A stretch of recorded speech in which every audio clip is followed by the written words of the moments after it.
Yes, thank you. So our next speaker is Joshua Hibbard. So Joshua, please go ahead and start your slides.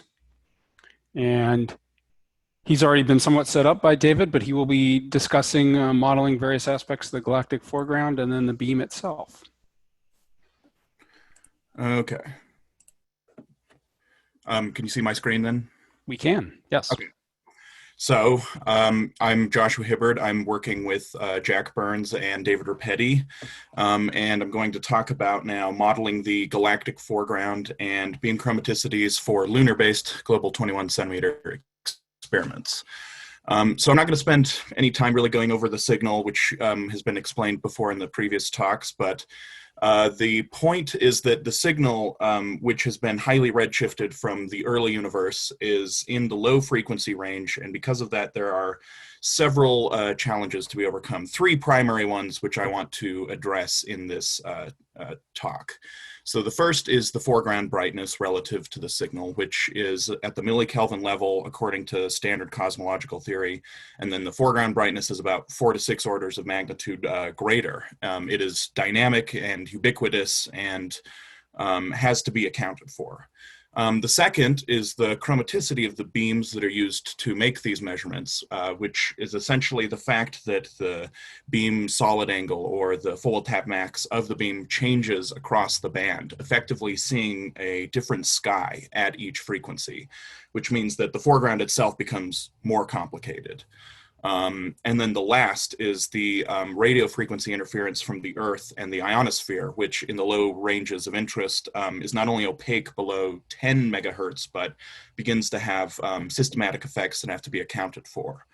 But we can solve the third problem by going to the moon, as I'm sure has been spoken about.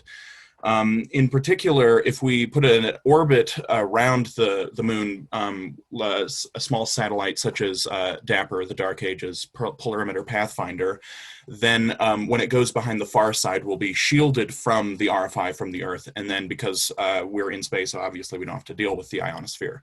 So that solves one of the biggest challenges for these experiments. One of the systematics that must be modeled is the RFI and the ionosphere. And so the other two challenges that have to be overcome then are going to be the primary focus of what I'm going to address, the foreground and the beam chromaticity. The way that we are going to begin addressing these then is to build a galaxy model. And there are three primary components to these models. The first is a map of the spectral index, which is essentially how the sky varies with frequency in the bandwidth that we're looking at. On the right here, you can see what are examples of published temperature maps, which we have interpolated between, such as the Guzman-Haslam, which is sort of the gold standard in this particular field in a low frequency range. The Global Sky Model, the GSM, which is building on the work of D'Oliveira-Costera from Zhang, and then the LWA-1 survey. And if you interpolate between these published maps, then you can essentially get the spectral index, which then tells us how the temperature varies across frequency. And if you average them over the azimuth, then you can see that with colatitude, the most prominent feature is this bump in the galactic plane, where there is a flattening of the spectral index due to the increased amount of synchrotron radiation, which is the primary component that is causing the galactic foreground to be so bright, is synchrotron radiation. The dashed lines are analytic models that we're going to use for comparison and to try and derive what are constraints upon the galactic foreground. The second then is the sky brightness temperature map, which you can see here. We're essentially using the maps that we interpolated between, but as the angular variation of the sky. Which is very important because if you're looking at the sky and your beam has part of the galactic plane within it and part without, then the foreground that has to be modeled changes. And then lastly, we'll look at several different beam simulations and how this couples the two together, actually. So the method of our pipeline, as David was saying, is we generate particular galaxy models by controlling the variations in the foreground, in the spectral index and sky temperature, and in the beam. You assemble a training set of all the fluctuations that you can think of, and then use singular value decomposition in order to generate the optimal eigenmodes to fit every single curve within the particular training set. So these eigenmodes then are what we're going to learn about. The first then is if we use an achromatic isotropic beam, which would be the ideal case. We'll call it the monopole beam foreground because it is measuring the actual monopole of the sky where the signal resides. So if you, in this case, we generated 11 different spectral index models, ran singular value decomposition on them, and I've plotted them here. And you can see that the first 6 modes have incredible compactness. They're almost the same. And this is because essentially the monopole beam is seeing a sum of power laws that doesn't depend really upon the pointing or the LST or how much of the plane is in or out. It's just summing them all together, and then they can actually be approximated by this Gram-Schmidt basis. And this is what's commonly used in the community. It's the a power law, as I'm saying here, times a polynomial logarithmic frequency space, or some variation of a power law. It works well to model a beam that is perfectly achromatic and isotropic, and we'll call it the Lin-log polynomial. But we're going to see that the moment you introduce a beam, these modes actually become distorted away from this because the spectral and the spatial have become coupled. So now let's look at some beams. The beam variations that are most important then are 2. Chromaticity, how the spectral behavior of the beam changes across the band, which I've plotted here. You can see that the full width half max changes in our examples either linearly with frequency or quadratically. And then the second is the angular or spatial dependence. We're going to look at, in our case, a Gaussian versus a Sinc squared beam. And essentially what this means is that the beam is going to see different sources at different frequency ranges. And because of that, the eigenmodes are going to be shifted from what the monopole would say being because it's achromatic and isotropic. So here's an example. In red, you can see the monopole modes that I showed earlier. And then in blue are the beam-weighted modes if we use a Gaussian beam that has linear chromaticity. And in this case, we're using a Gaussian beam with quadratic chromaticity. So not only are all of the modes shifted away from the ideal case in frequency space, but you can see actually that now the intrinsic differences in each of the spectral index and sky brightness temperature models are being highlighted. They're splitting away from each other because now the beam has caused the foreground to become of primary, like it depends intimately now upon the exact spectral and spatial characteristics of the foreground. Joshua, 2-minute warning. Okay. So if we look then at a comparison of all of the beams per mode number that we have done, this essentially just highlights what I've said, that now the modes that are most optimal to be used to weigh the foreground depend exactly upon the beam and upon the foreground. And this has shown that the monopole is stable across the modes in its percent difference, whereas the Sinc squared and the quadratic and the linear Gaussian all change now. And one way we can then examine this graph is sort of an eyeful, but bear with me. Imagine on the y-axis that you have a particular model that we want to use for the foreground.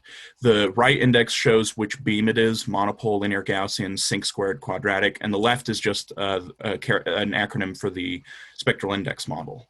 Then on the x-axis, we have reality, whatever the true foreground is. And the color then represents the noise level that we can achieve by modeling down to that.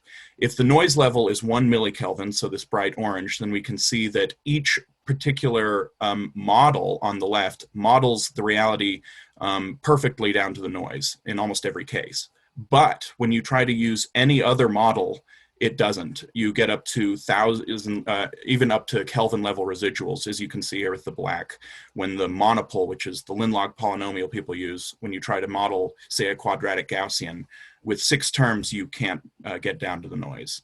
So that's, in essence, what we're coming down to is that the far side solves one of the problems, the RFI and the ionosphere. Then the next is the beam-weighted foreground. And for any space-based mission, such as DAP or even ones on the Earth, the beam determines the optimal modes, and the fluctuations around the nominal beam must be characterized. And then through the beam, the exact foreground must be known. And once you have both of these, then you can model what the spatial and spectral characteristics are. But ultimately, what this last plot was showing is that any model which does not directly incorporate their beam cannot fit the foreground. So the polynomials which are agnostic of any beam and commonly used are insufficient.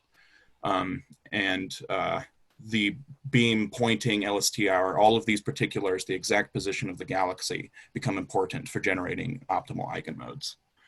And that is all I have for you. Thank you. Great. Thanks, Joshua, for that very interesting talk.